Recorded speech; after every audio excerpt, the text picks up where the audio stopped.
Hello friend, তো আজকে একটা নতুন ভিডিও নিয়ে হাজির। তো এটা হচ্ছে পুজোর দিন সন্ধেবেলা, যেটা শেতল দেওয়া বলে বা সন্ধ্যা আরতি যেটা হবে আর কি। তো ওই যে বামুন ঠাকুর এসে গেছেন। তো এখানে সন্ধেবেলার ভোগও রেডি করা হয়ে গেছে। তো লুচি ভোগ দেওয়া হয়, তো সেটা সাজিয়ে রাখা আছে।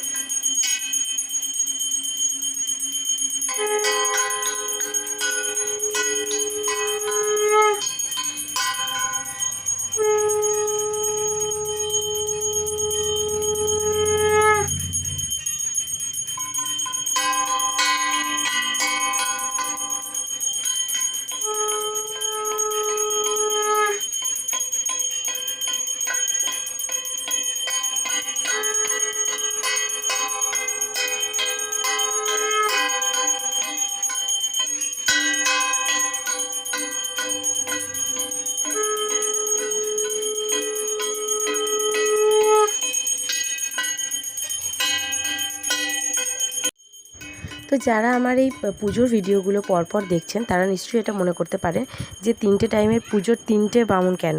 তো এরকম কিছু না, মেন ব্যাপার হচ্ছে বামুন ঠাকুর একজনই। যেহেতু আমাদের এখানে আমাদের সমস্ত জ্ঞাতিদেরই সবার ঘরেই পুজো হয়, গন্ধেশ্বরী পুজো। তো সেই হিসাবে সবার ঘরে তো একটা বামুন পুজো করা সম্ভব না। সেই জন্য উনি সঙ্গে করে অনেক বামুনকেই নিয়ে আসেন। তো যার যেখানে যখন সময় হয় সেখানে সেই সময় পুজোটা সেরে নেয়।